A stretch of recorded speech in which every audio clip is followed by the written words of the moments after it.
días, mi nombre es Natalia Moncada, soy directora general de Universidad Chile, mayor red de colaboración universitaria a nivel mundial, que junto con Santander impulsamos MetaRed Haití, red de directores de tecnología, y en esta oportunidad haré la moderación de la jornada. En primer lugar, le quiero dar la más cordial bienvenida a este webinar sobre un tema de gran actualidad y de repercusión para todas las instituciones de educación superior, como también para las empresas a nivel global, a nivel local, como es la ciberseguridad y su impacto en el riesgo de las organizaciones. Para inaugurar esta jornada, me es muy grato dejar con ustedes a Rodrigo Machuca, gerente de Santander Universidad e Instituciones en representación de Banco Santander. Rodrigo. Está con micrófono desactivado. Ahí sí. Muy buenos días a todas y a todos. Primero, nuevamente pedirles disculpas por el cambio de link, pero estas cosas suelen suceder, así que bueno.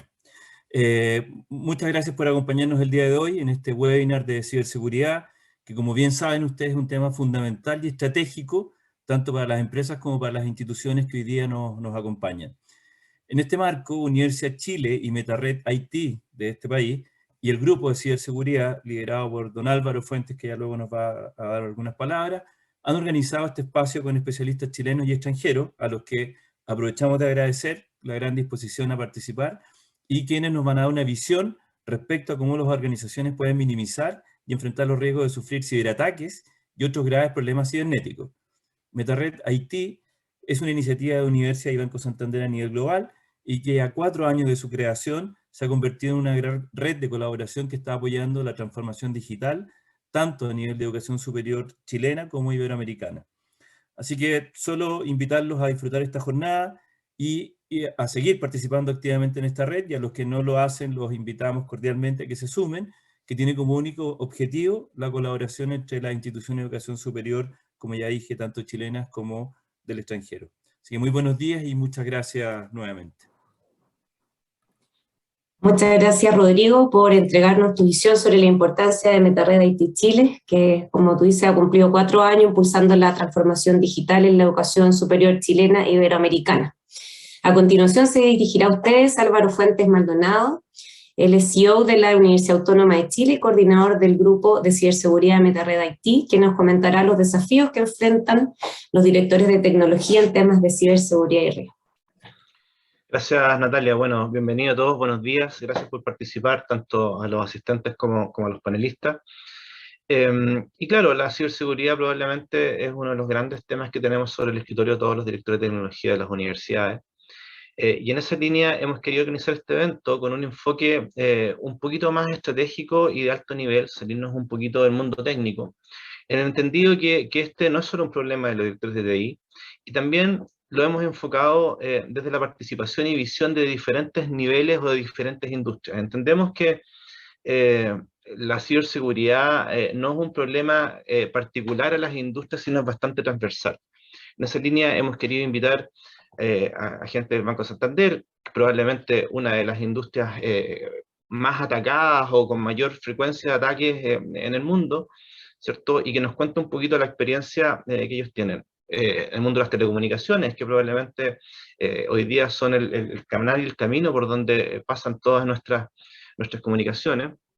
Y hemos querido también incorporar esta experiencia española, que claramente va un poquito más adelantado a la nuestra en términos de política estratégica, integración entre las universidades y esta relación universidad-gobierno, que sin duda es un evento, es una actividad necesaria para estar enterados y para estar con pronta respuesta a cualquier tipo de este ataque. Por último, está el prorector de la Universidad de Valparaíso, que nos dará una visión de cómo están enfrentando ellos el problema de la ciberseguridad desde una mirada más bien estratégica. Entonces, no quiero quitarles más tiempo, la verdad que nuestros expositores tienen bastantes cosas más interesantes que decir que yo, así que nuevamente gracias por asistir, gracias a los panelistas, y Natalia, por favor, te dejo con la palabra. Muchas gracias, Álvaro, por comentarnos cómo va a ser la jornada de hoy y por organizar este webinar de ciberseguridad. Invitamos ahora a nuestros expositores y expositoras a dar comienzo a la jornada. Cada ponencia va a tener 10 minutos para exponer, y al final del webinar vamos a tener preguntas y respuestas de parte de la audiencia, así que los invitamos a hacer sus preguntas. Aquí abajito en Zoom dice preguntas y respuestas, ahí pueden ir dejando sus preguntas, indicando por favor a cuál de los expositores se la van a realizar. Invitamos entonces a Juan Pablo Prat, él es gerente de riesgo tecnológico y operacional de Banco Santander. Lo acompaña Jimena Rifo, quien es Training and Awareness de Ciberseguridad de la Gerencia de Riesgo Tecnológico y Operacional de Banco Santander. Ellos van a comentarles sobre la perspectiva de riesgo desde una mirada estratégica, abordando temas como reputación, filtración de datos, phishing ético, entre otros. Muy bienvenidos Jimena y Juan Pablo, y muchas gracias por acompañarnos a este webinar.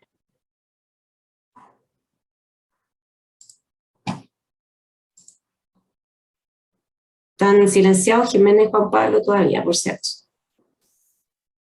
¿Qué tal? Buenos días. Ahí sí. Ahora sí, buenos días. Bueno, súper. ¿Pueden ver la presentación? Se ve, Juan Pablo. Bueno, ok, muchas gracias. Bueno, primero que nada, muchas gracias por invitarnos y ser parte de esta actividad nuevamente. Ya estuvimos juntos hace un par de años atrás y bueno, agradecemos la oportunidad de comentar y compartir y aprender, porque en este tema de ciberseguridad todos los años uno tiene que ir reciclándose. Básicamente quería comentarles del ejercicio que hacemos nosotros anualmente del análisis de riesgos y ciberamenazas, y me acompaña Jimena Rifo, que va a darle un sabor especial a la parte de evangelización y formación, que creo que es uno de los temas súper relevantes en el escenario de ciberseguridad. Bueno, lo primero, esta información ya es de fines del año pasado, principios de este año, un análisis de riesgos que hacemos periódicamente. Esto es un extracto, por supuesto, y vemos que hay cosas que van evolucionando año a año. Algunos riesgos van subiendo, otros van bajando. Nosotros hacemos el análisis, ¿verdad?, basado en las bibliotecas de riesgos actualizados que hay y que tienen las principales consultoras.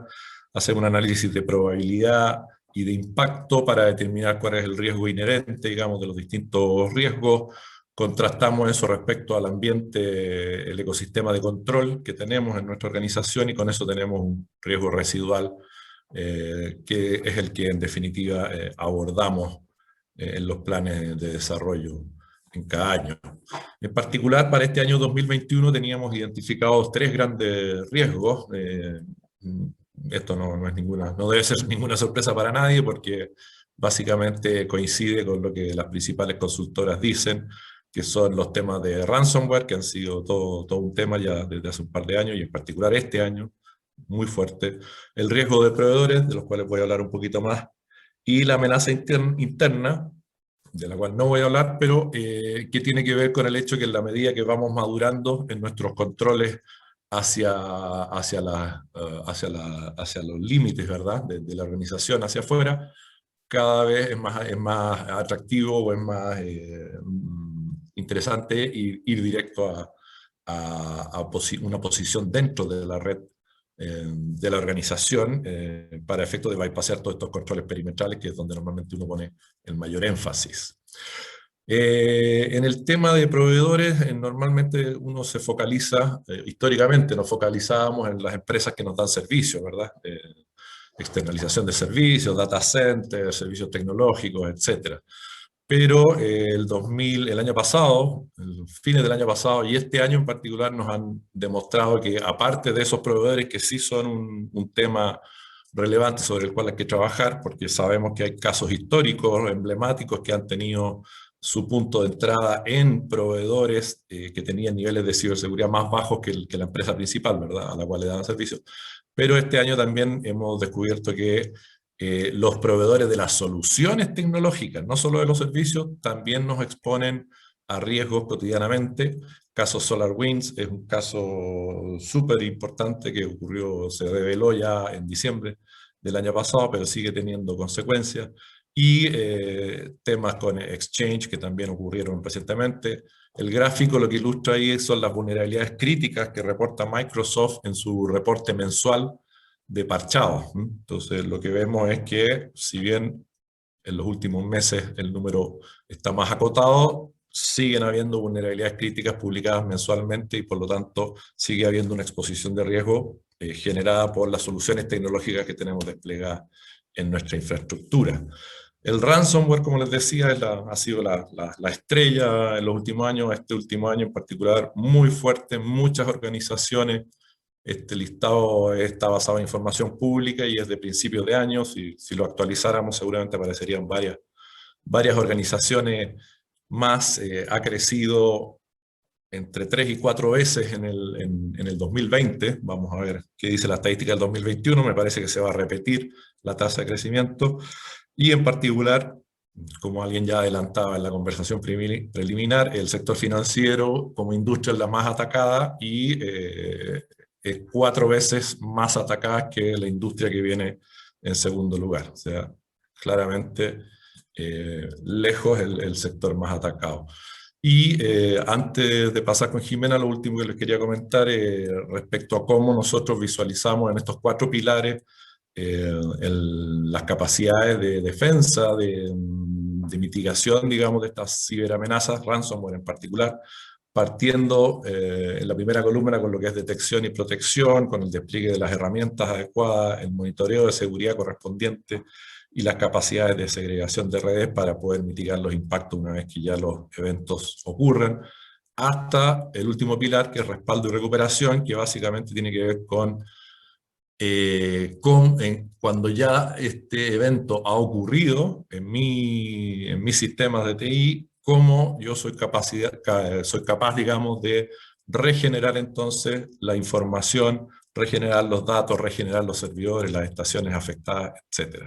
Entonces, no voy a darles el detalle completo porque en 10 minutos no alcanzamos, pero básicamente este es como un approach bastante resumido de los ejercicios o el análisis de riesgos y ciberamenazas que hacemos anualmente y sobre el cual trabajamos con los planes de desarrollo durante el año. El resto de la presentación paso con Jimena para que nos cuente cómo nos preparamos desde el punto de vista de la cultura de ciberseguridad en la organización. ¿Jimena? Sí, aquí estoy. Hola a todos y todas. Acá feliz de poder compartir, tal como decía Juan Pablo, si bien hay muchos controles perimetrales que las industrias han implementado en sus corporaciones o en su organización, en realidad lo más importante es el tema de las personas, ¿ya? Esto es muy parecido a lo que nos pasa hoy día en nuestras casas o en el edificio donde ustedes viven. Pueden estar los guardias, los administradores, puede estar las alarmas en las casas, rejas, los conserjes, pero en realidad cuando nos quieren hacer un portonazo, nada de eso es suficiente y terminan igual entrando a nuestras casas. El caso de la ciberseguridad, el 90% de los ataques es por phishing. Yo creo que ustedes lo han escuchado. Tal como decía Juan Pablo, el phishing puede venir por un ransomware, o sea, viene un phishing y se puede desencadenar por un ransomware. Entonces, acá yo les voy a comentar 4 acciones que son muy principales dentro de una organización, independiente cuál sea. Lo principal es la formación periódica a la persona basada en política de ciberseguridad, no capacitar solamente por capacitar, sino que orientada a la ciberseguridad. Cada vez que hay alguien que entra a nuestra organización, es importante que se eduque y se entregue material con respecto a ciberseguridad y cuáles son las amenazas que ellos se van a enfrentar en el rol que van a desempeñar en la organización. Cuando ya eso ya lo tenemos un poco ya adaptado y ya funciona, después el ojo tiene que ir a capacidades que son de comunidades de alto riesgo. Y aquí estamos hablando, por ejemplo, los administradores de TI, también lo comentó Juan Pablo, los desarrolladores. O sea, no solamente hoy día puedo desarrollar un negocio, algo que me está pidiendo el área comercial, o en el caso de ustedes, una universidad, una rama, que tengo que, para tomar ramos. Ese software que se está desarrollando ya tiene que venir con la mira de un desarrollo seguro, ¿ya? Y sobre todo comentar la gente el personal que trabaja en puestos específicos que hacen relación a transacciones financieras. En general, ese es un rol muy importante para un ciberataque, un ciberdelincuente que quiera atacar. Igual que ahora, también en los ciberworkshops, especialmente para poder conversar, por ejemplo, la clasificación de datos, que hoy día está en posibles,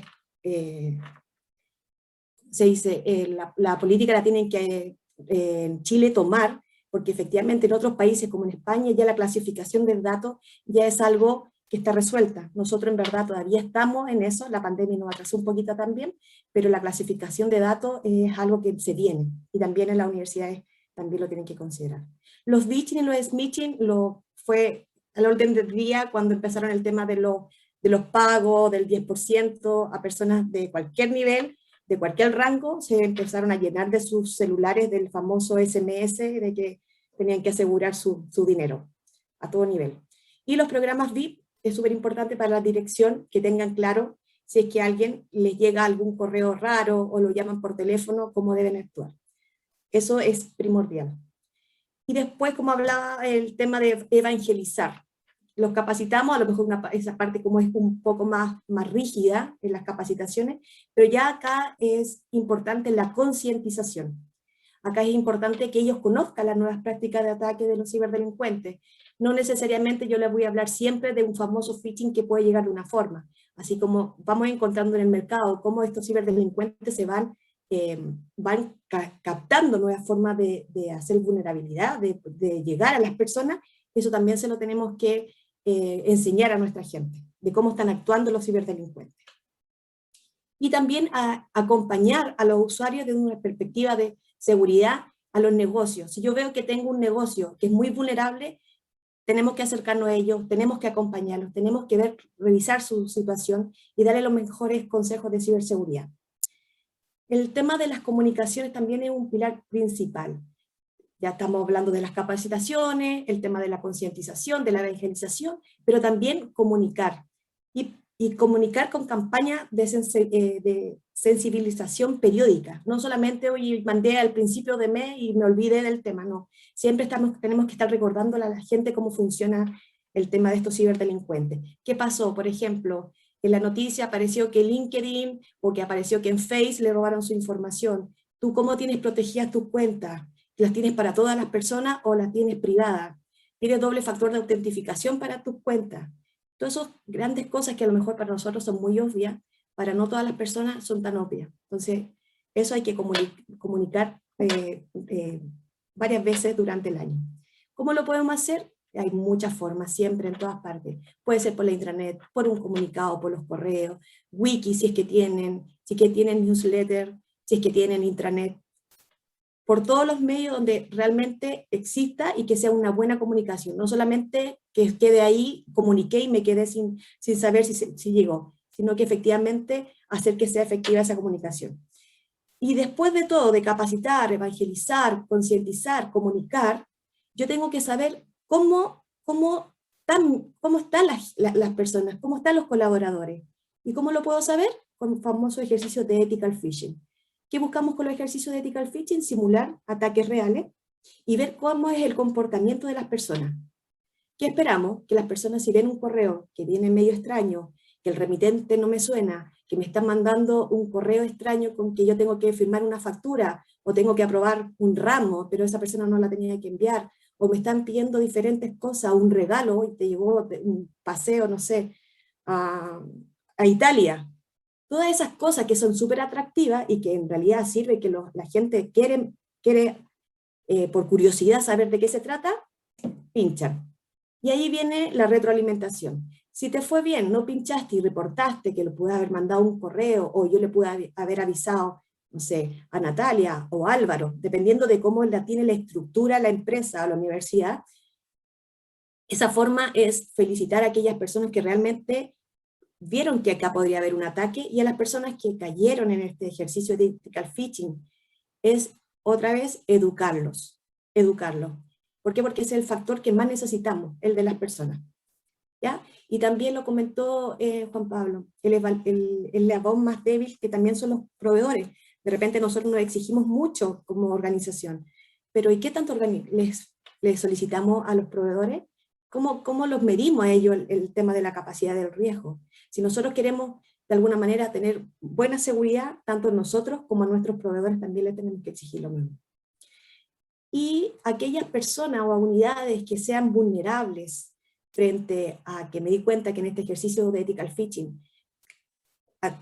casi toda esa unidad pinchó el cazabobos, como le digo yo, en realidad acá hay que hacer una comunicación, hay que hacer foros con esas personas, hay que ir con ellos, conversar si se puede uno por uno, dependiendo de la organización, para saber en qué falta, cuál es la debilidad de esa área.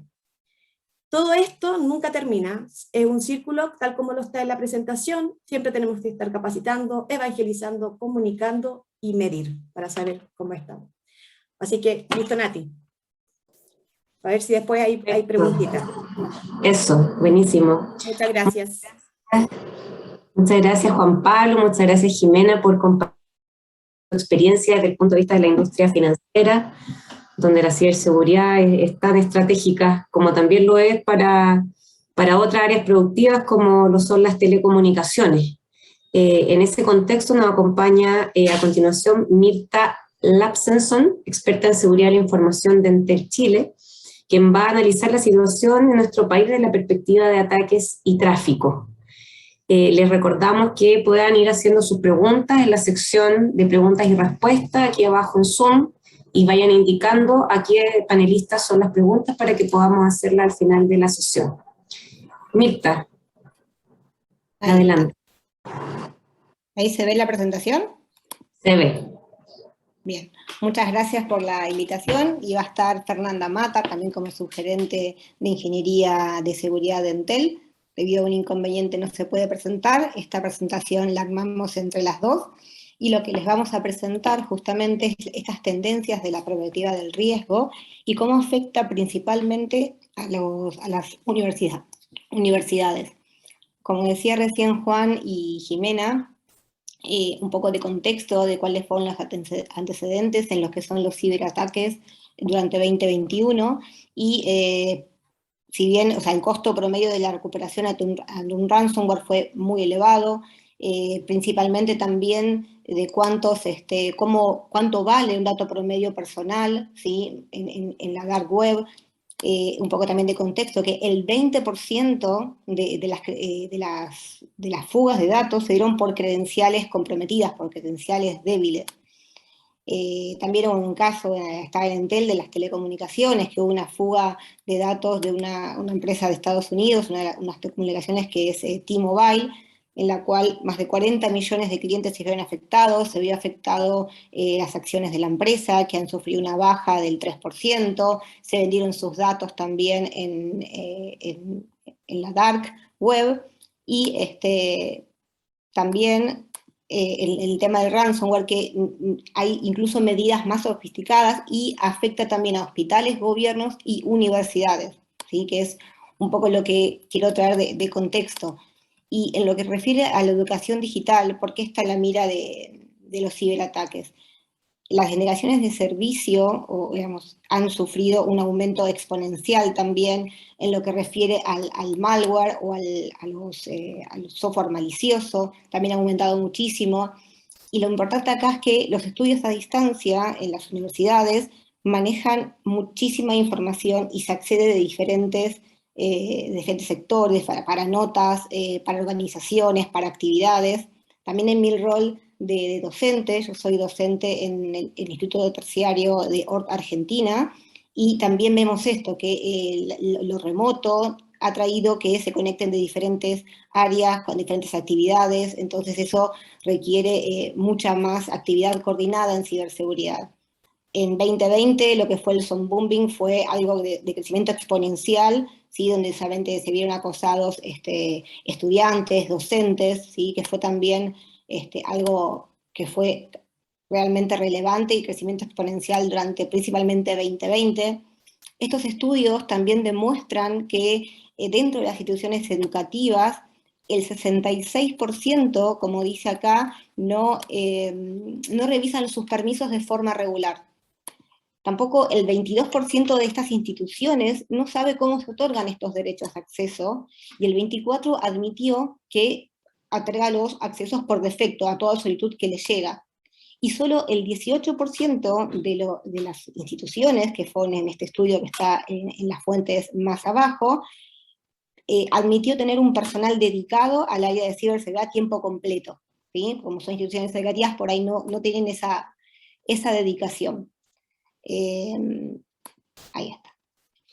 En lo que es las tendencias, para lo que tiene que ver con 2022, con respecto a principalmente la privacidad, cómo vamos a sostener el valor de los datos que son sustraídos para las empresas y las instituciones.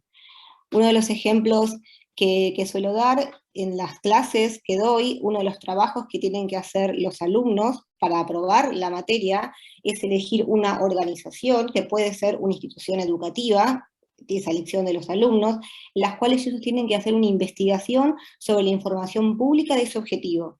Y en los grupos que eligen instituciones educativas, la información pública que han encontrado sobre esa institución educativa para hacer el informe, valorada en los riesgos que tiene, es realmente preocupante. Entonces, haciendo un trabajo de investigación, una tesis de los alumnos, ven realmente qué tanto están expuestos sus datos en las universidades. Esto es un estudio que lo estamos acá haciendo en Argentina, pero es a nivel global, de cómo se exponen los datos, de qué tenemos que tener cuidado. En lo que tiene que ver con seguridad en la nube, bueno, según Gartner, el 95% de las fallas de la configuración ocurren en las configuraciones, esto es independientemente de la plataforma en la que esté, ya sea Moodle o tengamos Zoom o tengamos cualquier plataforma que tengamos, tiene que ver con cómo se configuran y qué información se comparte. Este aumento de la digitalización hace que los ataques también aumenten también.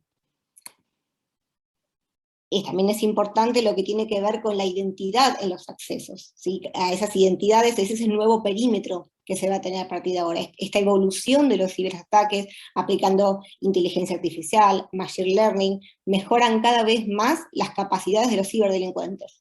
Como también mencionaban Juan y Jimena hace un momento, todo lo que tiene que ver con el trabajo remoto o con la educación de forma remota, también mejoran y hacen más sofisticadas los ataques de ingeniería social, como el vishing, el smishing y el phishing. Entonces, esto no solamente aplica a las empresas, sino también a las universidades y de todos los niveles, ¿sí? No solamente a universidades, a niveles medios, a niveles básicos también.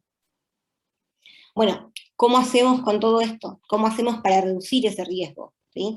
Entonces las empresas tienen que replantear, empresas y universidades, esta estrategia con grado militar. ¿Cómo se logra? Predecir al atacante. ¿Sí? Es importante siempre estar un paso adelante. Minimizar todos los riesgos, tratar de minimizar todo y monitorear todo, tener una visión global de todo lo que está pasando en el sistema, alrededor nuestro.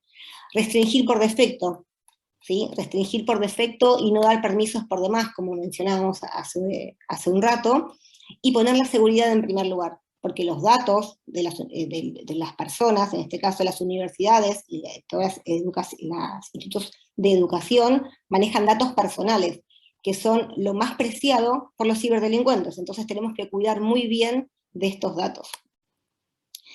Y un poco las tendencias, también para ir cerrando y también dejar pasar al resto de los panelistas en honor al tiempo, es que la seguridad tiene que estar independientemente de la ubicación de la institución o la organización en que está. Tiene que ser algo a nivel global, como dice aquí, la evolución de la seguridad tiene que pasar a ser algo distribuido y no centralizado, y tiene que evolucionar los procesos y las tecnologías en pos de la ciberseguridad.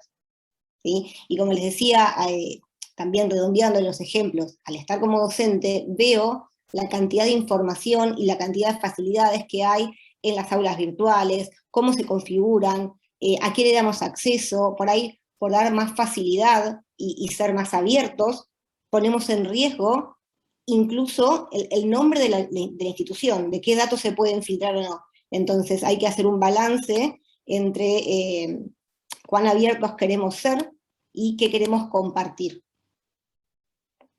Ese es el mensaje que queríamos darle con Fernanda, que hoy no se pudo presentar el día de hoy. Buenísimo. Muchas gracias, Mirta. Muy interesante tu presentación y creo que va transmitiendo mensajes fuerza a la institución de educación superior junto con lo que presentó Juan Pablo y Jimena. Así que excelente.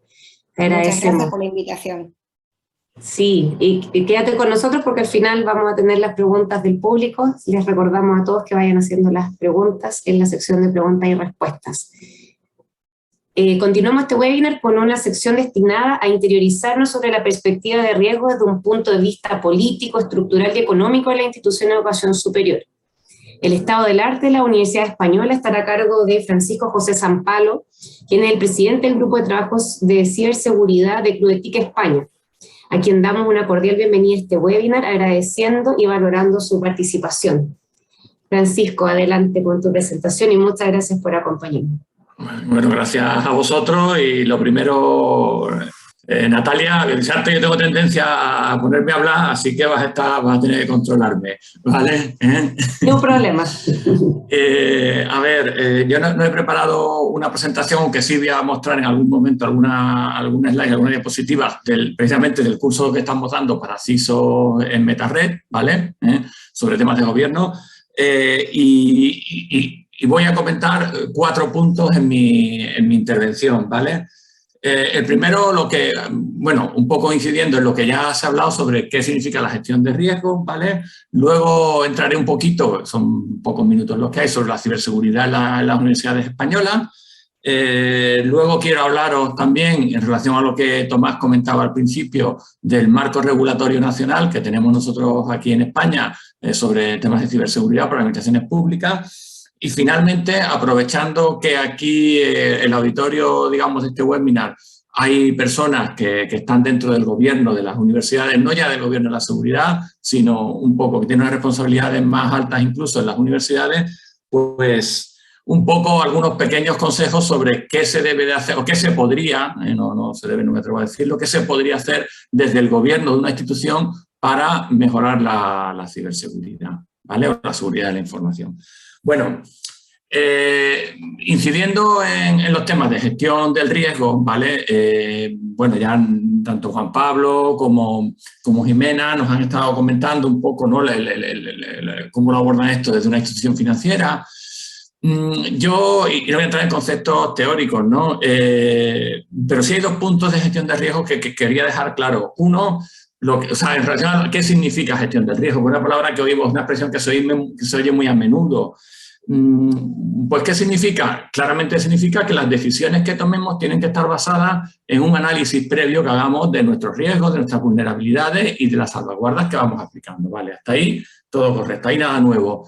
Pero hay una cosa que quizás no nos damos cuenta y que yo creo ya que es necesario señalar y que empecemos a cambiar de mentalidad. Gestión de riesgo significa asumir riesgo, ¿vale?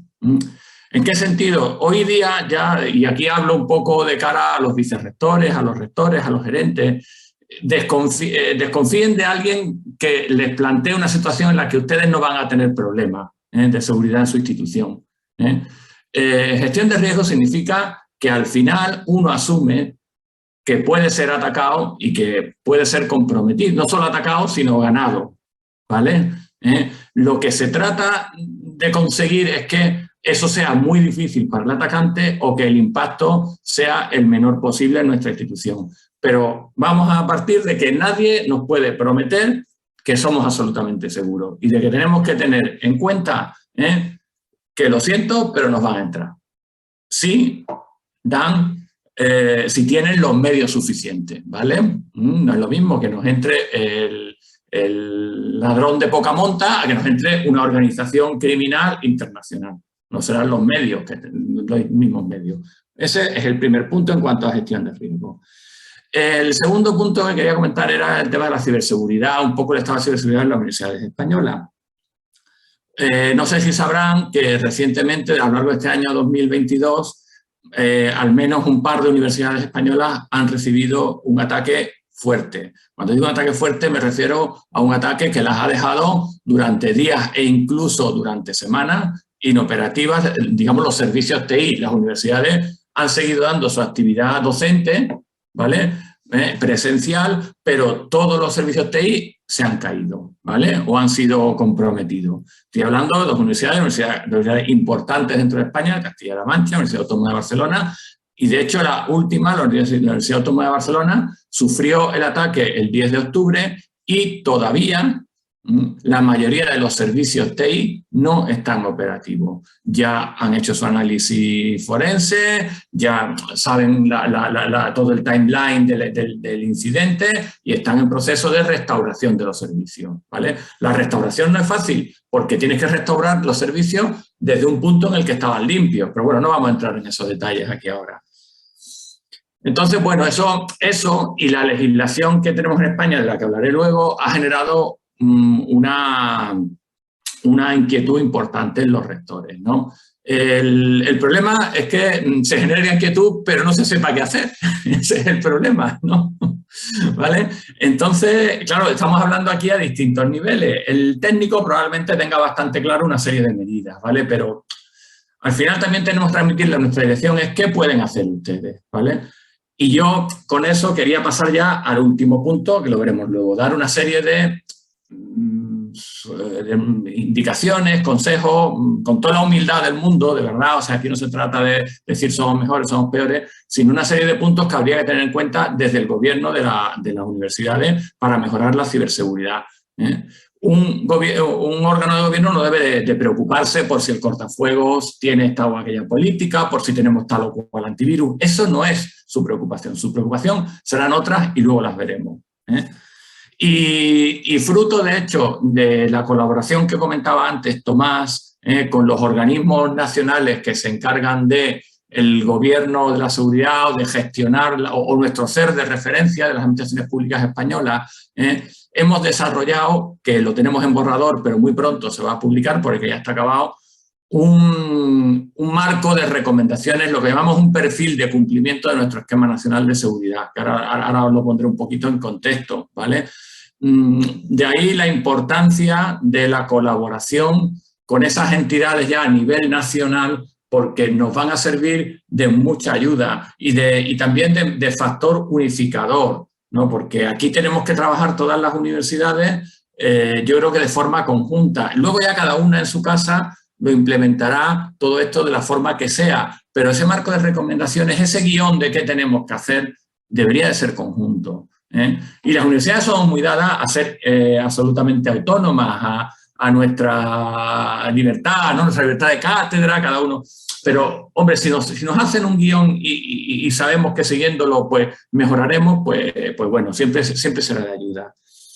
Entonces paso ya al segundo punto, y aquí voy a compartir la pantalla, al tercer punto, perdón, y aquí voy a compartir mi pantalla, porque quiero mostrarles un poco de referencia muy rápida de nuestro marco regulatorio, que es el Esquema Nacional de Seguridad.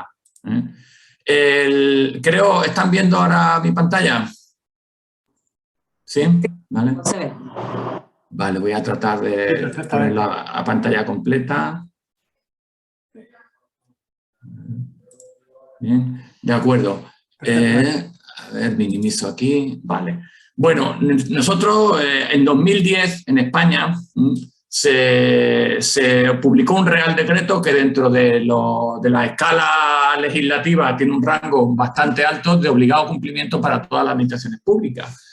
Bien, eso hasta ahora pues, podría sonar normal, pero lo bueno de este Real Decreto es que, o lo que no supimos apreciar inicialmente las universidades y que luego nos hemos ido dando cuenta, es que no establece un conjunto de obligaciones pues, como cualquier otra ley, sino que nos es una guía, es una especie de ISO, ¿vale? Está muy basado en la 27001 y lo que, aparte de esas obligaciones, lo que nos está marcando es un poco el conjunto de medidas, la forma en la que tenemos que abordar la ciberseguridad, ¿vale? Y eso lo hace en una aproximación, digamos, top-down. Define una serie de principios básicos, ahora los veremos, de esos principios básicos se desarrollan unos requisitos mínimos y finalmente ese árbol acaba con unos nodos, digamos, que son las 75 medidas de seguridad, que se reparten en 3 categorías. Unas organizativas, otras medidas de protección de activos y otras medidas en el marco operacional, ¿vale? Y aparte define unos mecanismos para lograr el cumplimiento y unos métodos de control, ¿vale? De que se están cumpliendo. Bien, como les decía, y paso directamente a esta diapositiva, establece los principios básicos que son los que a nivel de dirección realmente importa y nos dice: el tratamiento de la seguridad debe ser integral a toda la organización. Se debe de hacer basándose en la gestión del riesgo, tema del webinar de hoy, basándote en una prevención, reacción y recuperación. Debes de disponer de varias líneas de defensa. Una única medida no es efectiva si no se ve acompañada por otras medidas a otros niveles, ¿vale?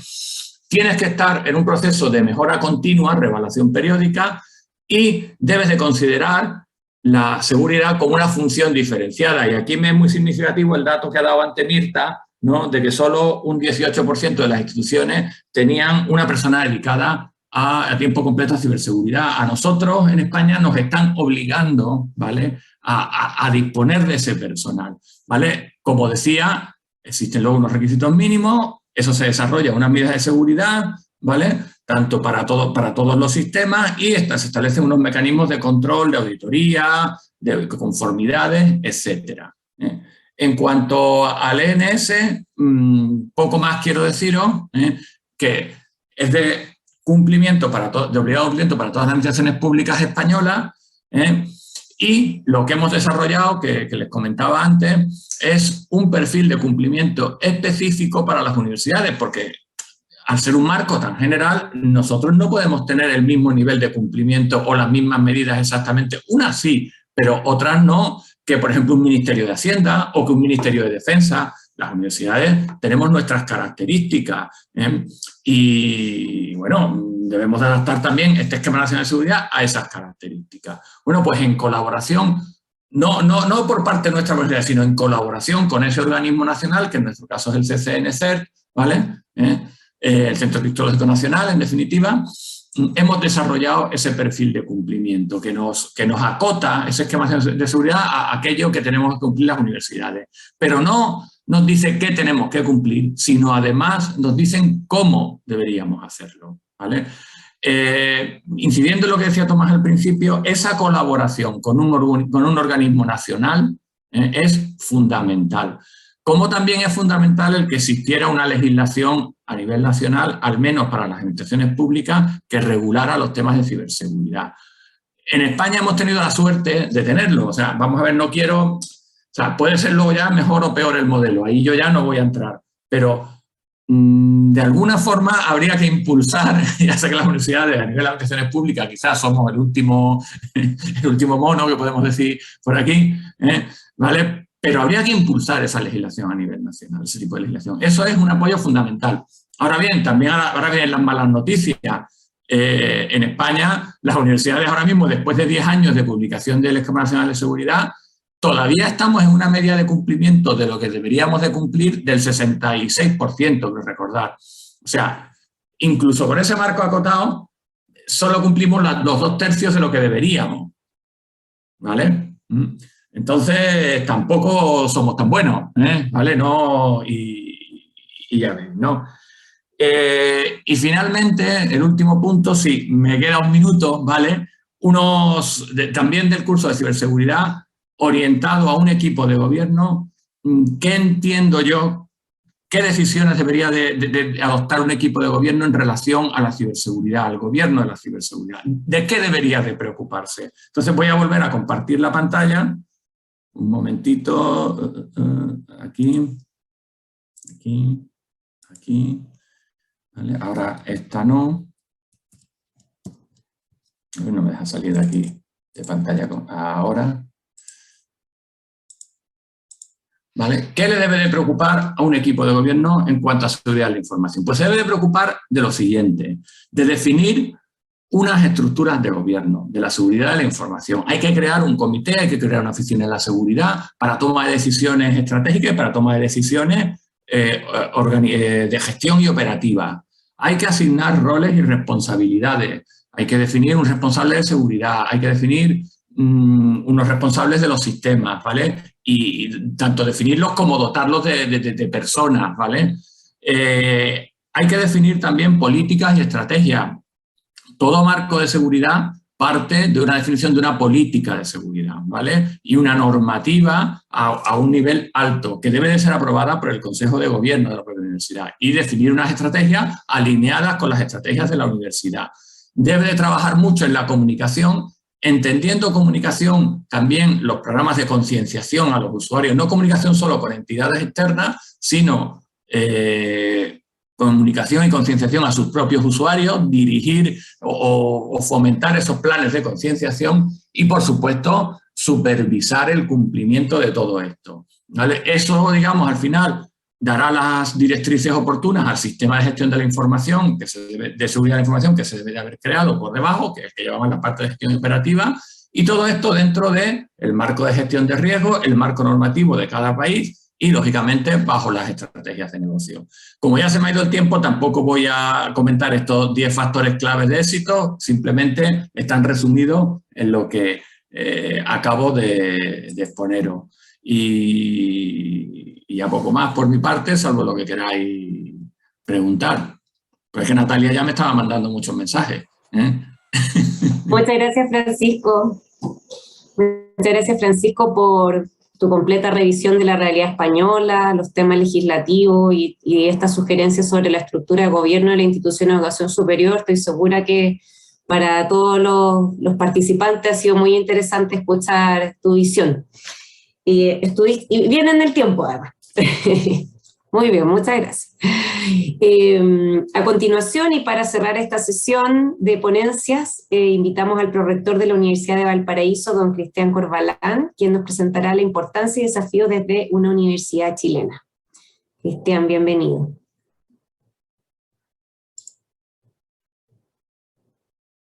Está silenciado.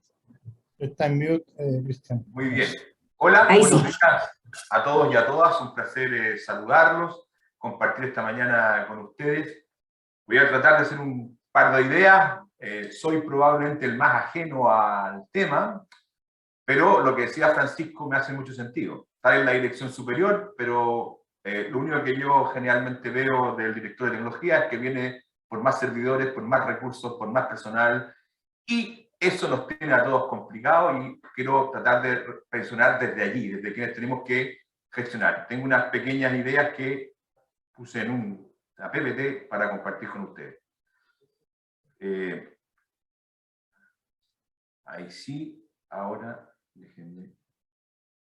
¿Se ve la presentación? Se ve, Cristian.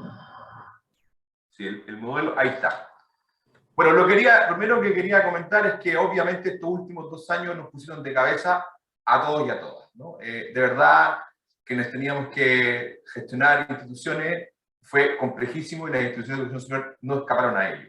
Y por eso me parece que este acróstico usado en gestión de hablar de que las organizaciones cuando reconocen un entorno, hay un entorno que podemos decir, ¿cierto?, que es un entorno VUCA o el mundo VUCA, como se dice, ¿no?, que tiene que ver con la volatilidad, la incertidumbre, la complejidad y la ambigüedad. Y en este caso, yo creo que hay un tema bien interesante que nos pasó en este periodo, es que, ¿cierto?, vivimos inicialmente muchísima incertidumbre y luego a partir de allí hemos empezado a hacer algunos ajustes.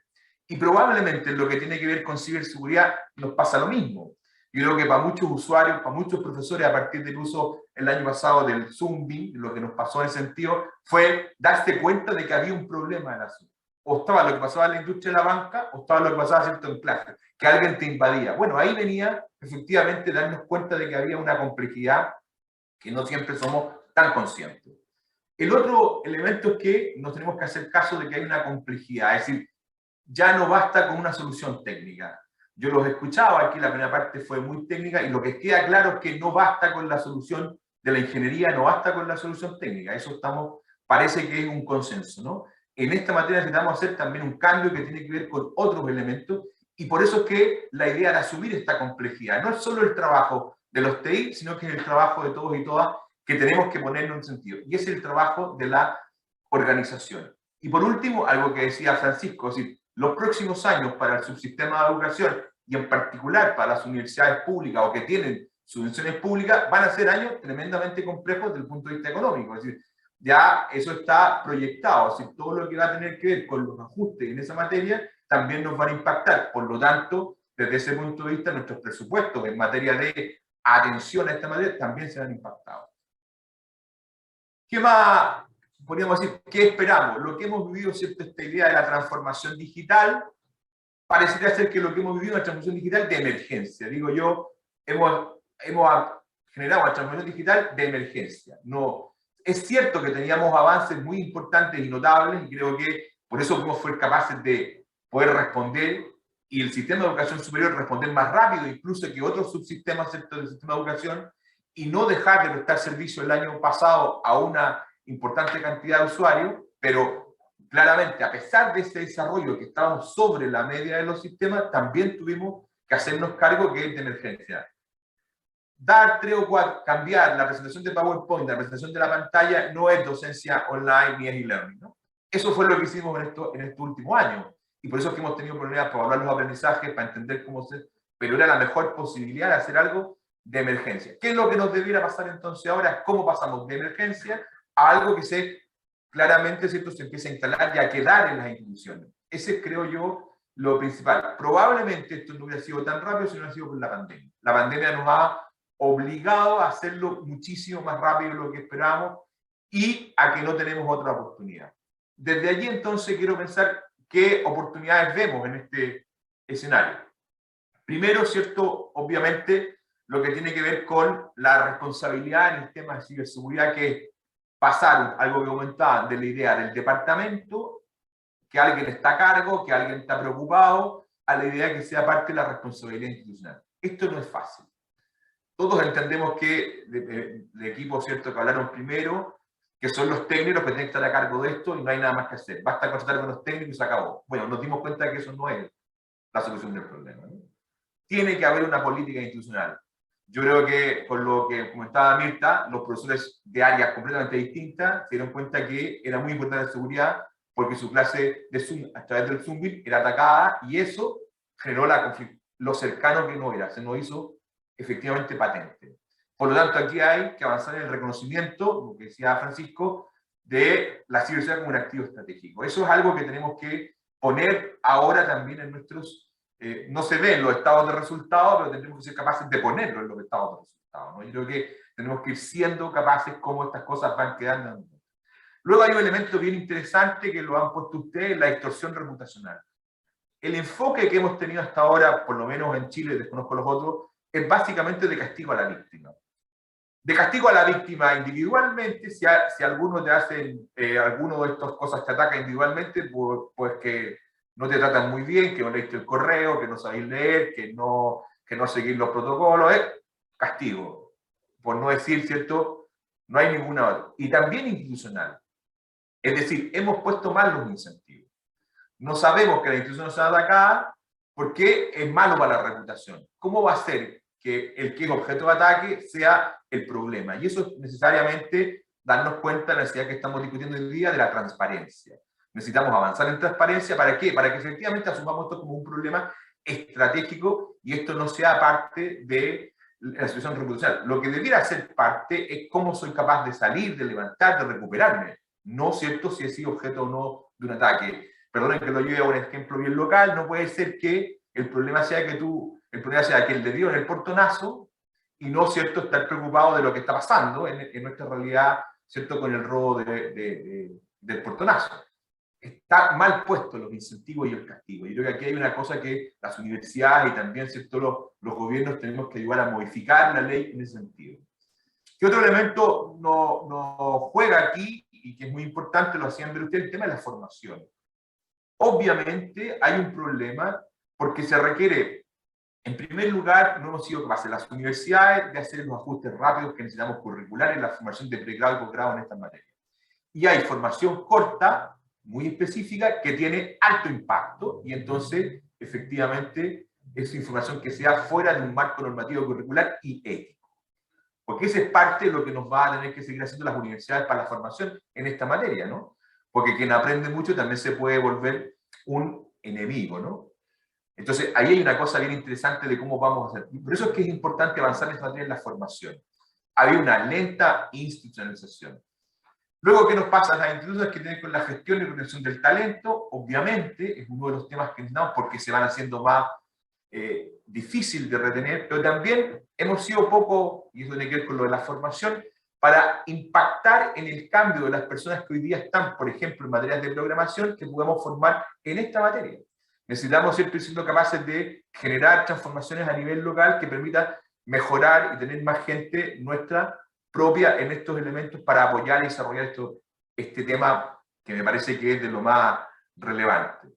Y luego, un elemento que también tendrá que ver con la situación de los presupuestos y con lo que nos está pasando es que, como asumimos que esto hay un alto porcentaje de los servicios que están externalizados. Y eso es un tema que tendríamos que pensar y meditar. Creo que aquí hay que darle vuelta. No tengo una respuesta, no sé cuál es, pero probablemente aquí sí tenemos que dedicarle un rato a la gestión y la dirección superior tendrá que darle vueltas también. ¿Qué otra cosa nos parece que tenemos que avanzar? Obviamente, el lenguaje crea la realidad y hoy día estamos en un lenguaje híbrido y creo que el mundo del lenguaje de las telecomunicaciones, el mundo telemático, nos ha logrado instalar en todos nosotros esta capacidad y entendemos entonces el lenguaje que ustedes también ocupan y creo que ahí hay una oportunidad para entenderlo y relacionarlo, ¿no? Hoy día, cada vez más estamos llenos de estos elementos lingüísticos que nos van ayudando también a crear una realidad distinta. Usuarios más sensibilizados, y ustedes lo decían, y creo que aquí hay un ejemplo bien interesante de lo que pasó en las organizaciones cuando se trató de poner todo el tema de la seguridad laboral, cómo efectivamente tuvimos que ir avanzando en educar, en capacitar, en controlar, en tener comité, y es un buen ejemplo lo que pasó con la seguridad laboral, lo que podría ser, ¿cierto?, llevar adelante con la ciberseguridad. Y en eso entonces el marco regulatorio puede apoyar efectivamente para que las organizaciones podamos, ¿cierto?, desarrollar estos elementos. Porque necesitamos, ¿cierto?, que todos y todas sean partes de la solución. No es solo el área TI, y para que no sea solo todo el área TI tenemos que hacer este cambio cultural. Y por eso es que es tan importante esta vinculación que hay con la seguridad. A pesar de lo que llevamos en materia de enfermedades profesionales y seguridad en el trabajo, todavía seguimos teniendo altas tasas en algunas áreas. Por tanto, esto también te deja que hay un desafío importante. Obviamente el cambio organizacional es muy relevante. Y aquí es donde también, ¿cierto?, ustedes pueden ser un apoyo central desde el mundo de hacia la gestión de darnos cuenta cómo estamos cambiando las organizaciones, esta, ¿cierto?, jerarquía organizacional que es muy relevante y cómo estamos funcionando en este mundo también que nos está requiriendo la perspectiva que hay de un conjunto de metodologías que pueden ser muy útiles para este desarrollo y que puestas al servicio entonces también son relevantes para llevar adelante estos proyectos. Y necesitamos, ¿cierto?, que necesitamos desde el mundo de la dirección de organizaciones que la información, que la construcción sea entendible, concisa y comparable. Es decir, necesitamos efectivamente en esto también cambiar la forma de la que hemos venido desarrollando esa información, muchas veces en las unidades de TI, a veces largos informes de KPI, a lo mejor hay que buscar otra lógica que sea mucho más entendible, que sea mucho más concisa, pero que sea mucho más comparable para poder avanzar, también en la idea de que tenga mayor transparencia. ¿Cómo creemos que podemos avanzar? Necesitamos, ¿cierto?, desarrollar ambientes de mayor confianza y en esto es relevante un poco lo que ustedes estaban planteando al principio. Hacer ver también que hay aquí desafíos. La confianza se construye también a medida que somos capaces de reconocer que hay una complejidad. Y eso requiere apertura de las organizaciones. Y esa apertura, efectivamente, sobre todo en la dirección superior, nos va a permitir espacios de colaboración, como este de MetaRed, ser parte, el que las organizaciones sean parte de estos espacios, es parte de la colaboración y es parte de reconocer entonces que necesitamos tener equipos y liderazgos claros que nos van a poder llevar en materias de innovación en estas áreas. Es decir, si seguimos tratando esto como un problema privado, como un problema exclusivo de la organización y no como un problema que afecta al conjunto de organizaciones, vamos a seguir teniendo un problema y aquí me parece que hay elementos que son clave para avanzar en estos elementos que son muy relevantes. Y por último, que me parece que con qué nos quedamos de estos 2 años y que viene por delante, que hemos tenido que hacer dos temas que son fundamentales. Adaptación, hemos tenido que hacerlo de manera radical, pero además simultánea. Eso es un tema que hemos tenido que vivir, ¿no? La mayoría de las instituciones de educación superior, por lo menos las que estamos en Chile, tanto en MetaRed, hemos tenido que, ¿cierto?, transformarnos, muchas en el mundo, en 15 días, en una semana, ser capaces de tener una propuesta. Bueno, nos tuvimos que adaptar. Ayudó lo que teníamos, claro, pero adaptamos muchísimo. Pero también fue en simultáneo. En simultáneo pasaban otras cosas. Tenemos que ser capaces de quedarnos con el aprendizaje, y por eso que la participación en estos webinars, en este proceso, el que estemos, ¿cierto?, las personas que tenemos la responsabilidad en la dirección de las instituciones para escuchar, para aprender, para conocer, es relevante, porque si no nos quedamos con los aprendizajes, vamos a hacerlo muy mal, y efectivamente lo queremos retroceder de manera significativa. ¿Con qué nos hemos quedado? Con una capacidad técnica importante, y eso es bien relevante, y probablemente muchas de las universidades invertimos el año pasado muchísimos recursos que no hubiéramos hecho si no hubiera sido también por el sector en el que estábamos. Y esa capacidad técnica hay que ponerla ahora a partir de los nuevos desafíos, o lo que yo decía, expectativas y posibilidades. Pero también creo que aquí nos tenemos que hacer cargo de una variable muy relevante que si no nos va a impactar muy fuertemente. Hay agotamiento en nuestros equipos de TI, porque yo creo que son los que han estado efectivamente al pie del cañón, decimos aquí, todo en Chile desde fines del 2019, cuando, ¿cierto?, partimos con el tema del TI. Y por lo tanto también tenemos que hacernos cargo desde el punto de vista de la gestión de este recurso humano, porque si no, ¿cierto?, va a ser fácil que defenderse, a veces puede ser muy fuerte, pero también en algún momento, si no hay una clara visión compartida, una clara conmovisión, una clara sentimiento organizacional, es fácil cruzar la barrera y que se nos vuelva alguien que ya no queremos conocer tanto. Así que me parece que esos eran los elementos que quería plantearles, espero no haber excedido en el tiempo. Muchísimas gracias a todos y a todas por la atención. Muchas gracias, Cristian. Agradecemos la participación del prorector y su visión en este tema tan relevante que es la ciberseguridad, y desde una visión desde un alto directivo de una gran institución como es la Universidad de Valparaíso. Pasamos ahora a la sección de preguntas y respuestas. Tenemos preguntas para los distintos panelistas, así que vamos a partir con Jimena y luego con Mirta. Las mujeres primero. Jimena, nos preguntan aquí, ¿qué recomendaciones entregarías para la implementación de phishing ético en universidades? Entre paréntesis dice académico y administrativo, ¿y deberíamos considerar a los estudiantes? Ok, buena pregunta y agradezco además la pregunta, qué bueno. Yo creo que es importante siempre tener una cultura de ciberseguridad en todas las organizaciones. Y yo creo que acá después le voy a hacer el pase a Francisco, porque él me va a apoyar en esta respuesta. Y yo creo que sí, deberían de partir, por ejemplo, podría ser con los administradores, después podríamos seguir con el tema de los estudiantes, y académicos, sin duda los académicos es un rol súper importante. Ahora, ¿por qué es tan importante en todas las organizaciones? Es porque esto va a ser nuestra primera línea de defensa frente a un ataque real. Tal como lo hemos dicho, como cerrar, el tema de la concientización de las amenazas, el factor humano es lo principal, porque podemos muchas lucas en seguridad, pero si nosotros no tenemos bien concientizado a todas nuestras líneas, la verdad es que el momento nos va a fallar un poquito el tema de la seguridad. Así que Francisco, si me puede ayudar con la respuesta también. Pues mira, tengo que decirle a todos los asistentes que Jimena y yo nos hemos conocido ahora mismo y que no hemos hablado antes, pero que justo me viene muy bien porque es que quería comentar en relación a esto, que tiene mucho que ver, un dato muy concreto. He hablado del ataque a la Universidad Autónoma de Barcelona. ¿Saben ustedes cuál fue el vector de entrada? El primer punto por el que les accedieron, por el que empezaron a hurgar, como comentó mi compañera allí, y luego a través de una serie de pequeñas desgracias fueron cargándoselo todo, pues fue una cuenta de un estudiante cuyas contraseñas se habían obtenido en la dark web y accedieron por VPN, que tampoco entiendo por qué un estudiante tiene que tener acceso a los VPN o de qué permiso, pero al final es eso. Al final fue una contraseña, una cuenta ganada por el método phishing, el que fuera, ¿no? Pero esa cuenta estaba en la dark web. En Castilla-La Mancha fue una cuenta, en este caso no de un estudiante, sino de una persona de plantilla, ¿vale? ¿Qué significa esto? Que la concienciación, la concienciación debe dirigirse a todos los colectivos, cada uno, lógicamente, en el grado en el que deba deba tenerse en cuenta, ¿vale? Pero creo que más claro que eso, poco se puede decir. Gracias. Buenísimo. Muchas gracias, Francisco. Muchas gracias, Jimena, por esa respuesta. Gracias. Vamos a Mirta.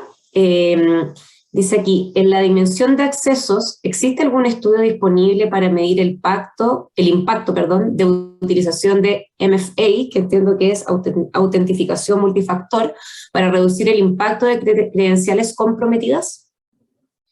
Qué buena pregunta, y si bien no hay un estudio en números, viene de la mano con lo que comentaba recién Francisco y Jimena. Estos dos casos, particularmente que están contando, tampoco los conozco, los acabamos de conocer, yo estoy en Argentina, pero tiene que ver todo con lo mismo.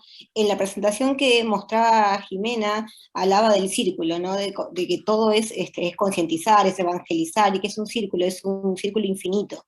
Tiene que ver con eso, entonces. Esas credenciales que estaban comprometidas, si hubiésemos tenido un segundo factor de autenticación, Authenticator de Microsoft, de Google, el que sea, es realmente importante y minimiza muchísimo el impacto y el riesgo que tiene de sufrir. Hablamos de este 20% que eran, de las fugas de datos eran por credenciales comprometidas. Incluso, bueno, soy mamá de 2 adolescentes que tienen su cuenta en Teams y ellos tienen el segundo factor de autenticación en su celular. Es importante que los estudiantes lo tengan para acceder a las redes sociales, porque, bueno, además, incluso entre ellos lo usan para hablar entre sus compañeros.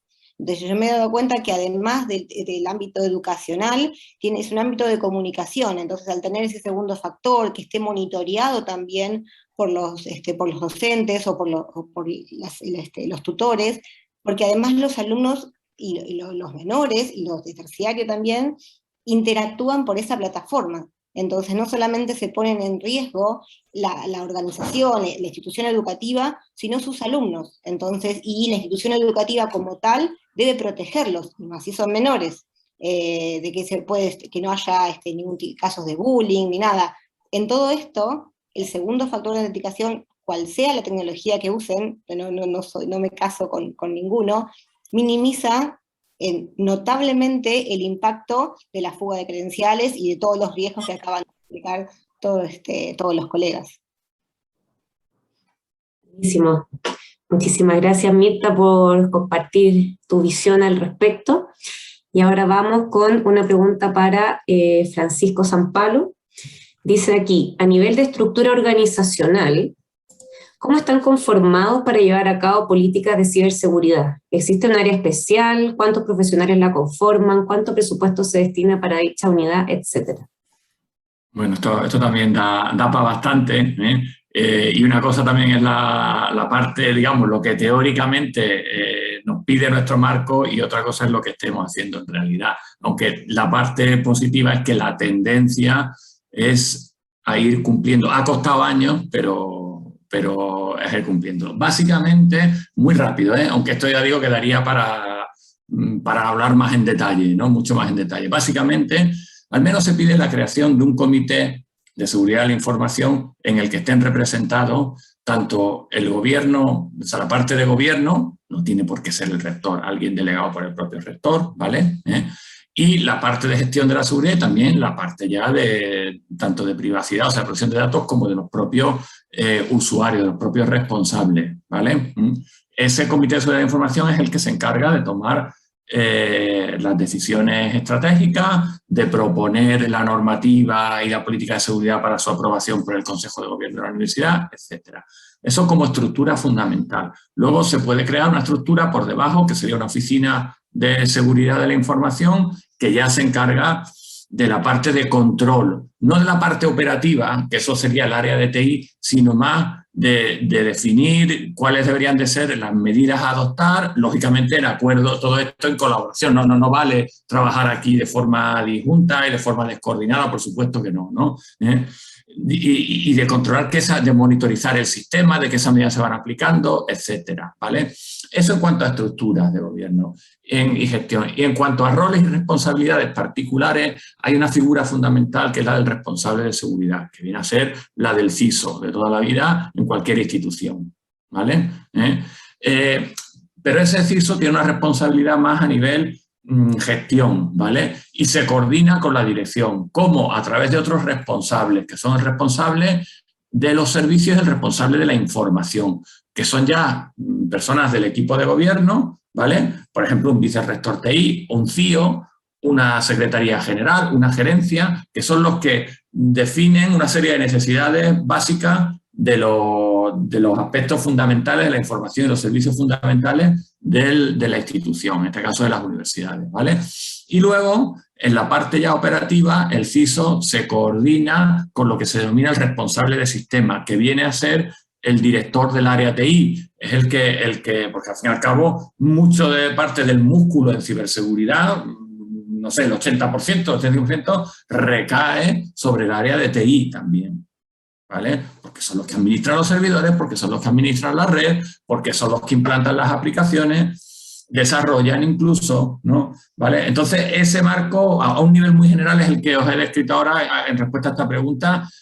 Recursos que se dedican, ahí viene la mala noticia, que esto es el marco teórico, de momento, y gracias que las universidades tenemos un responsable de seguridad, no todas dedicadas al tiempo completo, pero el siguiente paso va a ser la creación de esa oficina de seguridad, ¿vale? En la que, digamos, se pretende también ya tener algún personal más dedicado. Y muy importante la coordinación, tanto con el gobierno como con el área de TI, ¿vale?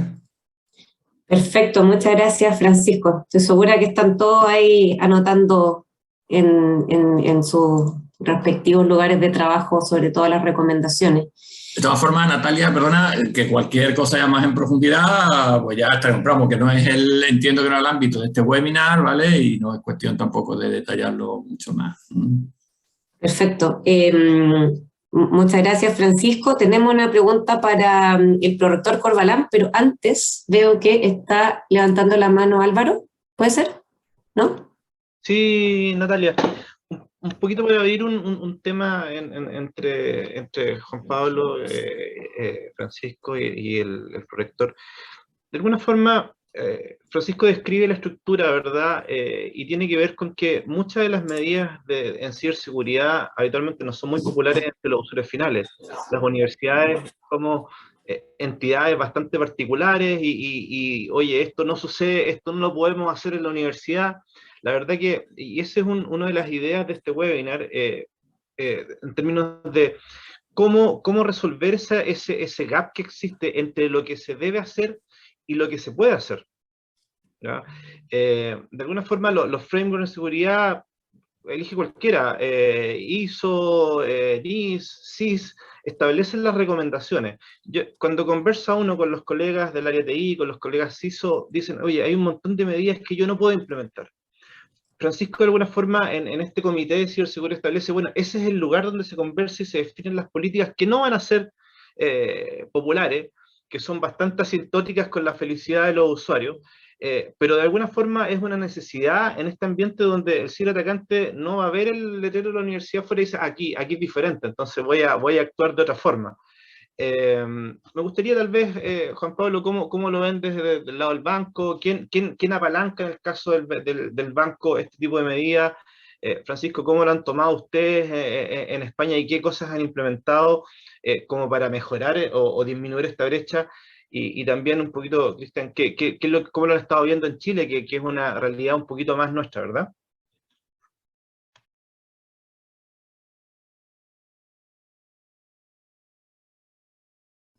Perdón, la Jimena del Santander se le cayó la conexión, así que si quiere comenzar algún panelista le doy la palabra. Bueno, si quieres parto... Sí, dale. Perfecto. A lo que plantea Álvaro, que efectivamente es parte de la cosa más compleja. Y por eso te decía yo, quiero que esta idea de lo buca, lo complejo. Es decir, hoy día no es un tema técnico. Y la única forma que tenemos, desafortunadamente, es desgastando muchas horas en, si esto queda solo en ese comité, Francisco, nosotros lo hemos llevado adelante, hemos tenido, si queda solo ahí y no hay una buena estrategia, no de la comunicación antigua, una estrategia que de verdad logre avanzar con los usuarios en ese sentido, no va a pasar nada. Porque la resistencia es mayor, y tú lo dices muy bien, porque todos queremos, ¿cierto?, la mayor comodidad y ojalá no nos signifique ningún problema de nada. Por lo tanto, yo creo que el trabajo tiene que estar apalancado con otros elementos. Es decir, tiene que haber incentivos en la capacitación de línea de estos elementos. Si nosotros queremos, nosotros tuvimos problema con el Zoom el año pasado. ¿No? Cuando proyectamos el Zoom para las clases, pues, lo más rápido fue capacitar rápidamente usarlo, pero no capacitamos en seguridad, y Zoom también tenía algunos problemas. Entonces luego lo que hicimos, antes de seguir adelante, en la semana siguiente que fue una capacitación obligatoria, certificada, que era de habilitar a alguien para hacer clases en Zoom, ¿no? Para poder tomar las medidas, ¿cierto?, que podía llevar adelante en temas de ese elemento de seguridad. Ahora, si nosotros pensamos en lo mismo, tenemos que hacer mejores dispositivos de capacitación en la línea de capacitación, y hay poca oferta. Y ahí lo tomo con la pregunta que alguien decía en el chat. Efectivamente, creo que uno de los caminos que tenemos es cierto que esto se ha ido perfeccionando y el personal es cada día más escaso y más caro. Bueno, lo que tienes que hacer entonces primero es mejorar la formación, aumentar formación. Y creo que estos elementos son importantes. Segundo, es reconocer efectivamente que requieres en los directores de TI hoy día habilidades distintas a las que necesitabas hace 2 o 3 años o 5 años atrás. Hoy día tienen que manejar un equipo mucho más diverso y gestionar esa diversidad. Y eso es una complejidad que tenemos que hacernos cargo también como institución. Y hay que preocuparnos de esa materia. Y por último, yo creo que hay un tema bien interesante en cómo las universidades, creo yo, que no tenemos tantos recursos, tomando un poco lo que decía Tomás, aprendemos de las 4 grandes del control de gestión, ¿no?, de la auditoría, y nos volvemos de alguna manera formadoras en materia de ciberseguridad, sabiendo que vamos a perder un grupo de gente, pero sabiendo que vamos a ganar un aliado posterior. Y entonces, ¿cómo a lo mejor ponemos acento en los niveles intermedios para decirle a nuestra gente especialista en esta área que queremos que además sea capaz de liderar procesos formativos y procesos, ¿cierto?, de formar profesionales en esta área, y que esa formación va a ser parte de su quehacer permanente? No es que, como lo hacemos hoy día, que formamos a alguien y queremos que no se nos vaya, es que alguien de esa gente se nos va a ir y nos vamos a volver entonces también parte de la línea de formación en esta materia. Y cuando asumamos la línea de formación, nos vamos a volver, creo yo, en elementos importantes de innovación y también en elementos muy importantes de competencias técnicas. Y creo que ese elemento lo podemos ir sistematizando. Y podemos entonces, a lo mejor, optar, a como optan, ¿cierto?, este aprendizaje de volvernos en esto también una escuela de formación de habilidades en estas áreas. Es la única forma, creo, de poder potenciar nuestros recursos humanos, porque el escenario que viene desde el punto de vista de los recursos va a ser escaso. Ahí hay una estrategia que a lo mejor podemos trabajar de manera bien interesante y que yo creo que es un desafío de los directores de TI, que ya no podemos contratarle al mejor, pero sí podemos, ¿cierto?, buscar cómo tenemos gente que nos ayuda a formar y tenemos más gente, aunque no sea toda la mejor.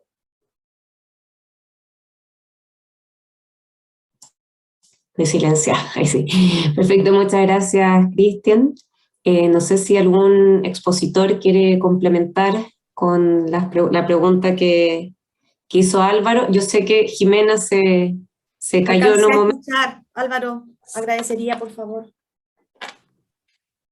Está silenciado, Álvaro. Disculpa, un poquito comentar cómo apalanca el banco o el área técnica del banco, en este caso el CISO o el área tuya, con el nivel superior, todas las decisiones que tienen que ver con la disminución de la felicidad de los usuarios finales, donde las curvas son un poquito asintóticas. Aquí hay decisiones difíciles que tomar, hay que quitar permiso, hay que restringir acceso, y en general eso la gente no la pone feliz, y probablemente es un gran problema en las universidades, donde o lo haces, ¿cierto?, y te ganas probablemente alguna gente que no está conforme, o no lo haces y mantienes una brecha de seguridad abierta en tu institución. Ok. En el banco, como dices tú, no todo es felicidad y tampoco todo es pegar y que no lo hagan. Entonces, una de las estrategias que se hizo es que se separó el CISO del CIO. Entonces, son amor y odio. Una cosa así, ¿ya? ¿Por qué? Porque el CIO está preocupado de que el banco ande todo, a las 9 de la mañana, oye, tiene que partir el banco y tiene que cerrar a la hora que corresponda. Entonces, el foco del CIO es siempre la producción, que es atender a nuestros clientes, las transacciones, las sucursales. Pero el CISO está preocupado de la seguridad.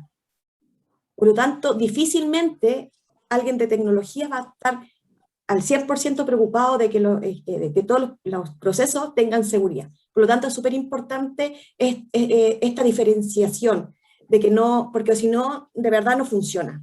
No funciona. Las dos cosas no funcionan. Sí, tienen que ir de la mano y tienen que estar juntos.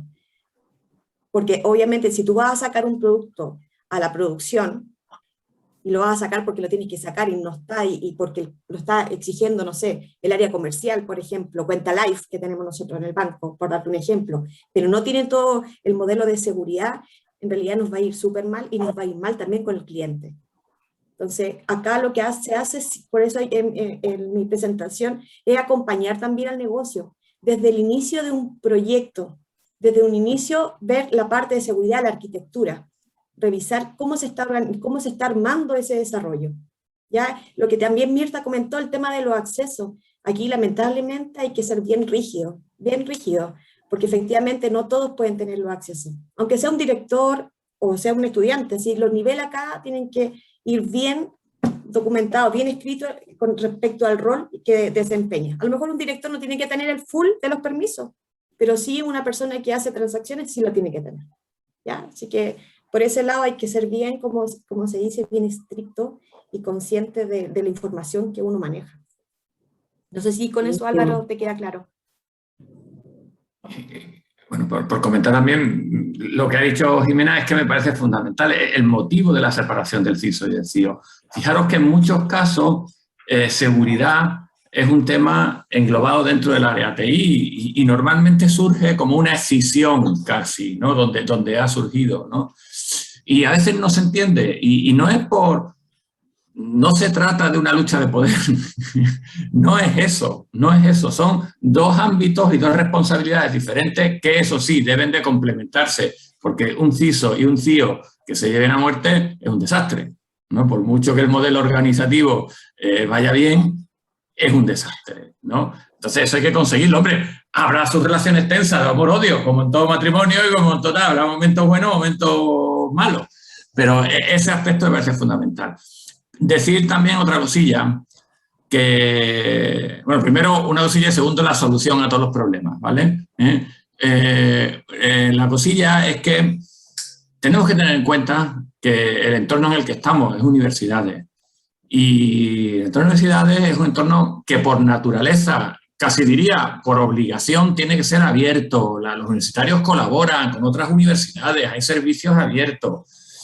Entonces, claro, a la hora de implantar una medida de seguridad, tenemos que tener eso en cuenta, porque y ahí quizás muchas veces tenemos un problema tecnológico mayor. Quizás no es un problema tanto de responsabilidades, está claro que en un hospital hay un problema de ciberseguridad, se te pueden morir pacientes y la responsabilidad muy alta, es altísima, ¿no? En la universidad nunca te va a ocurrir eso, pero la dificultad en la universidad probablemente es congeniar esos dos entornos, un entorno de seguridad con un entorno abierto, amigable, que es la universidad, y eso no puede dejar de serlo. Y también un CISO en universidades debe de ser consciente de eso. No puede ir con su librillo diciendo, no, tienen que ser estas medidas, tienen que ser esas, pero hay que matizarlas. Para eso está el comité de seguridad. Y a veces hay que aplicar un segundo factor de autenticación, vale, pero a lo mejor no lo tenemos que aplicar en todos los accesos a todos los servicios, sino tenemos que restringirlo a las aplicaciones de gestión, al ERP universitario,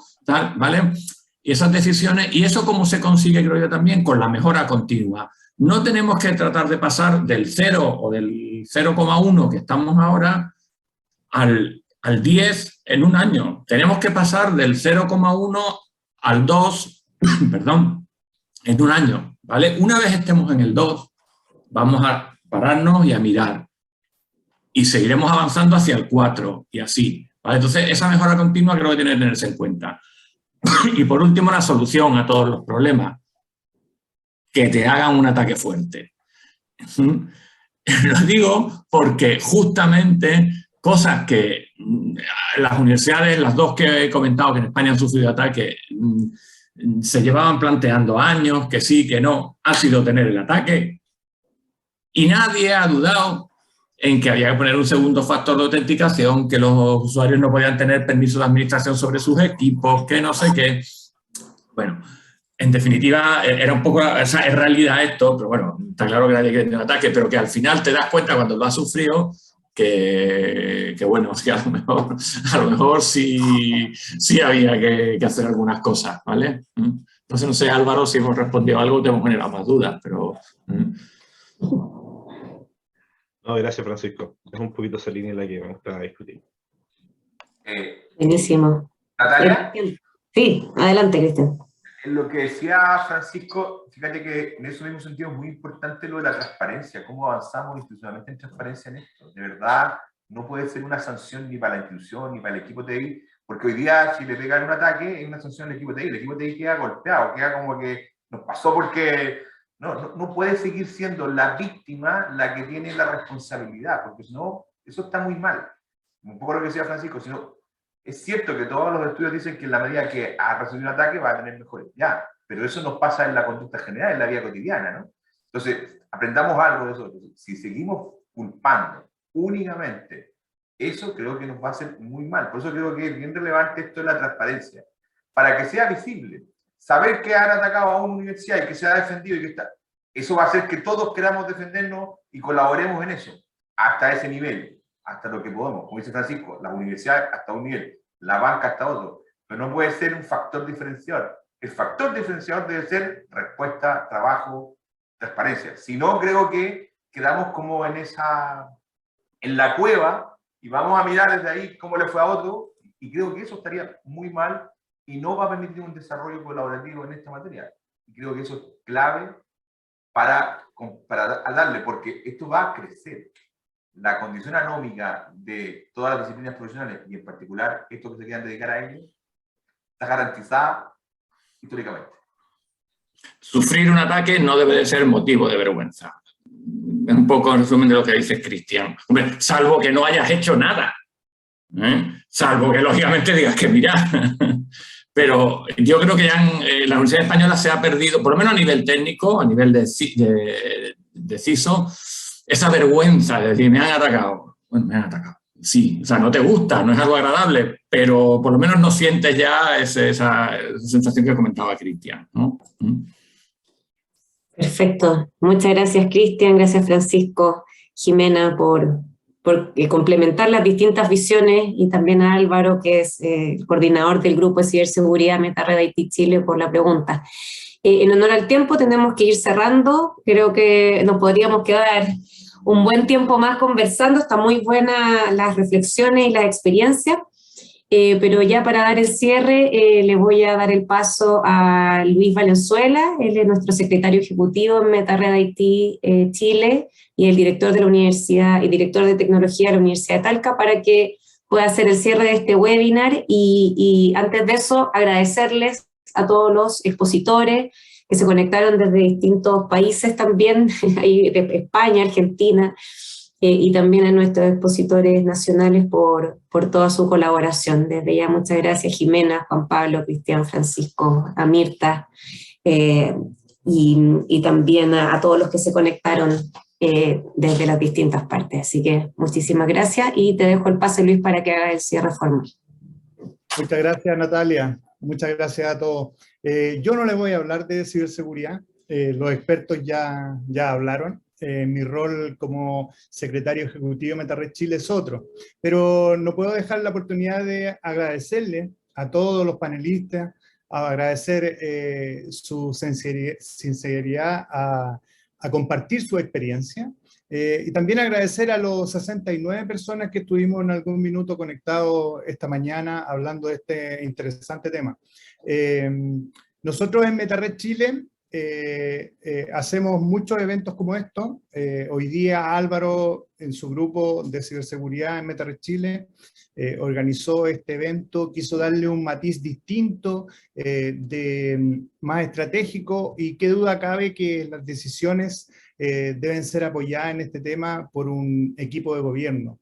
Los comités que comentaban el prorector y que comentaba Francisco son esenciales para que la gente que está en TI, los CISO en este caso, puedan tomar decisiones que vayan a un comité y ese comité lo pase a la alta dirección. Eso es fundamental. Así que gracias por lo que hicieron hoy día, de compartir esta experiencia. Seguramente yo vi a muchos colegas de TI conectados como participantes que estas experiencias les van a servir. Y bueno, y en MetaRed Chile no tan solo hablamos de ciberseguridad, hasta hace un tiempo éramos 5 grupos de trabajo, seguridad de la información era 1, pero les recuerdo también que está nuestro grupo de relación con proveedores, el grupo de estrategia TI, el grupo de tecnologías educativas, el grupo de indicadores y KPI, y recientemente hemos incorporado un nuevo grupo de trabajo, a cuales por supuesto los invito, pueden visitar nuestra página web de MetaRed Chile, a formar parte también de un nuevo grupo que se llama de aplicaciones móviles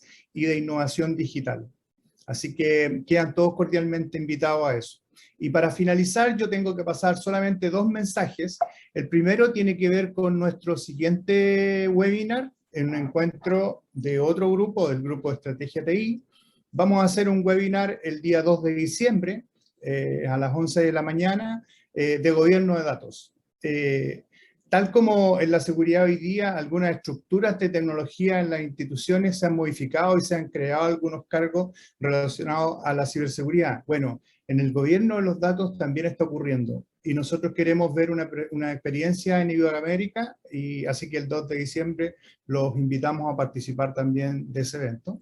Y finalmente... Luis, disculpa, perdón, es a las 10 de la mañana, por si acaso. Ok, muy bien, a las 10 de la mañana. No hay problema, yo lo saqué del sitio, pero muy bien. A las 10 entonces sería el de webinar de gobierno de datos.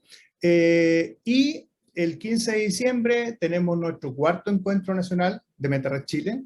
Les comento que MetaRed Chile está compuesto por 60 instituciones de educación superior en nuestro país, que participan activamente en los distintos grupos, y hacemos una vez al año un encuentro nacional, como corresponde, este en el 4º, y esta vez va a ser en formato híbrido, como está de moda. Lo haremos desde Valdivia, la ciudad de Valdivia, en la Universidad Austral, así que quedan también todos cordialmente invitados, y por supuesto van a ser invitados por las listas de comunicación, por las redes de comunicaciones que tenemos en MetaRed.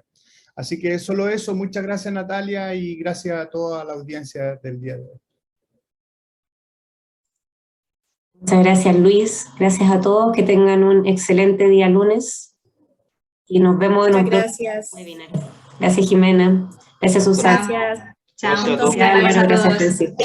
Muchas gracias, Cristian. Chao. Gracias, Susana.